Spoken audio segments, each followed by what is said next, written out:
Marvel ने 2025 में काफी बड़ा डिसीजन लिया था और वो था जहां जोनाथन मेजर्स के कैंग को आरडीजे के डॉक्टर डूम के साथ रिप्लेस कर दिया गया। अब इससे पहले जब लोकी सीरीज, नो वे होम, डॉक्टर स्ट्रेंज 2 और एंटमैन 3 जैसी मूवी रिलीज हो रही थी तो हम समझ रहे थे कि स्टोरी मल्टीवर्स की कहानी को दिखा रही है और कैंग द कॉन्करर यहाँ बिग बैड है और उसके हिंट जगह जगह पे ड्रॉप भी किए जा रहे थे। लेकिन अब जब डॉक्टर डूम स्टोरी में आ चुका है तो कहानी पूरी तरह से बदल चुकी है। अब हमें कोई आइडिया नहीं है क्योंकि ऑब्वियसली अब यहाँ प्लान चेंज हो चुका है। डॉक्टर डूम और कैंग द कॉन्करर दो डिफरेंट कैरेक्टर्स हैं और इसलिए यहाँ काफी बड़े चेंजेस किए जाएंगे। और अब 2025 की 3 movies captain America new World order है, थंडरबोल्ट्स और स्पेशली फैंटास्टिक फोर है, ये तीनों ही मूवी एमसीयू का फ्यूचर है यानी अवेंजर्स डूम्सडे और सीक्रेट वॉर्स का ग्राउंड वर्क तैयार करेगी। अब ये कैसे होगा और क्या क्या डिटेल्स है जिनसे हमें आइडिया लग सकता है कि आखिर अब मार्वल इस मल्टीवर्स सागा के लिए क्या प्लान कर रहा है और कैसे ये मूवीज एक इम्पैक्ट डालेगी और हमें ओवरव्यू देगी अपकमिंग अवेंजर्स मूवीज का। ओह नहीं, सत्यानाश। मुझे तो लग रहा है जैसे ही यूनिवर्स टूट रहा है या फिर अतिक्रमण हो रहा है। तो इस साल सबसे पहले 14 फेब को Captain America Brave New World order movie release होगी। ये मूवी क्यों इम्पोर्टेंट है? बिकॉज यहाँ अवेंजर्स टीम का लीडर है सैम विल्सन दिखने वाला है। हालांकि सैम विल्सन को Captain America Disney Plus series है Falcon and the Winter Soldier में बना दिया गया था, लेकिन सैम विल्सन को सोलो मूवी देने का रीजन यहाँ यही है कि अगर उसे अवेंजर्स टीम को लीड करना है तो उसके कैरेक्टर डेवलपमेंट को और स्ट्रॉन्ग करना होगा। साथ ही इस मूवी में न सिर्फ सैम विल्सन को as leader of Avengers establish किया जाएगा बल्कि यहाँ से अवेंजर्स की टीम है वापस से असेंबल होना शुरू होगी। अवेंजर्स एंड गेम में ओजी अवेंजर्स या तो रिटायर हो चुके हैं या फिर मारे जा चुके हैं, इसलिए अवेंजर्स फिलहाल एक्टिवली काम नहीं कर रहे हैं। पर इस कैप्टन अमेरिका मूवी के बाद सैम विल्सन दोबारा से अवेंजर्स की टीम बनाने में लग जाएगा और आगे जाकर ये बिग थ्रेट है यानी डॉक्टर डूम के अगेंस्ट लड़ेंगे और उसे रोकने में हेल्प करेंगे। तो यहीं से एक्चुअली अवेंजर्स टीम का दोबारा से असेंबल शुरू होगा। साथ ही आप यहाँ ऐसा समझ सकते हैं कि जैसे इन्फिनिटी सागा में इन्फिनिटी वॉर मूवी पर सिविल वॉर मूवी का काफी इम्पैक्ट पड़ा था और उस मूवी की वजह से अवेंजर्स एक साथ नहीं थे इसलिए वो हार गए थे। तो मल्टीवर्स सागा में ये Captain America movie civil war movie वाला काम कर सकती है जहां एक डायरेक्ट तो नहीं पर इनडायरेक्टली इम्पैक्ट पड़े आने वाली अवेंजर्स मूवी पर।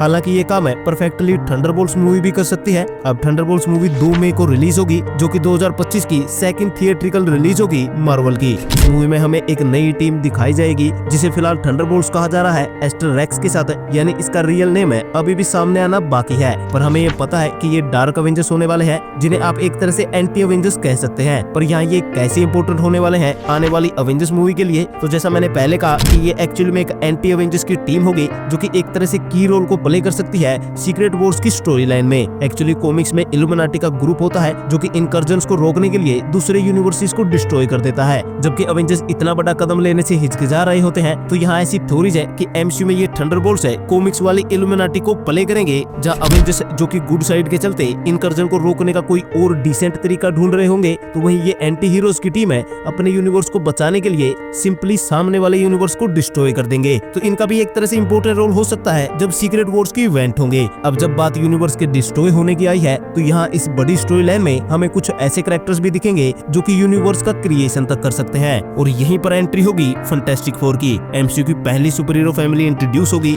25 जुलाई को fantastic four new step movie के साथ है। अब डॉक्टर डूम का सबसे क्लोज कनेक्शन है फैंटास्टिक फोर के साथ ही आता है। इवन पहली बार डॉक्टर डूम है फैंटास्टिक फोर की मूवी में ही दिखेगा और एमसीयू के फैंटास्टिक फोर है थोड़े डिफरेंट होने वाले हैं, यानी यहाँ रीड रिचर्ड और सू स्ट्रॉम है पेरेंट्स होंगे। फ्रैंकलिन रिचर्ड जो कि एक इम्पोर्टेंट रोल प्ले करता है सीक्रेट वॉर्स की स्टोरी में, ये रीड रिचर्ड और सू स्ट्रॉम का ही बेटा होता है। ये अपनी पावर से यूनिवर्सिटीज को क्रिएट कर सकता है। कॉमिक्स में फ्रैंकलिन रिचर्ड ही दोबारा से मल्टीवर्स को बनाता है जब सीक्रेट वॉर्स के इवेंट हो जाते हैं और सीक्रेट वॉर्स की स्टोरी जो कि एक्चुअली में डॉक्टर डूम और रीड रिचर्ड एके मिस्टर फैंटास्टिक की है, इसलिए फैंटास्टिक फोर मूवी एक काफी इम्पोर्टेंट मूवी होगी अवेंजर्स डूम्सडे और सीक्रेट वॉर्स है दोनों ही मूवी के लिए। यहाँ दिखने वाले कैरेक्टर्स इवन उनकी बैक स्टोरी सब कुछ इम्पोर्टेंट है। वैसे ऐसा कहा जा रहा है कि ये फैंटास्टिक फोर की टीम है एक डिफरेंट यूनिवर्स की टीम होगी, यानी ये स्टोरी एमसीयू में टेक प्लेस नहीं करेगी। आई मीन एमसीयू की मेन टाइमलाइन में टेक प्लेस नहीं करेगी। पर अभी के लिए इतना जरूर कंफर्म है कि आरडीजे का डॉक्टर डूम है यहाँ जरूर दिखेगा, जो कि अपने आप में काफी बड़ी बात है। तो इस तरह से फैंटास्टिक फोर, थंडरबोल्ट है और captain America Brave New World order है,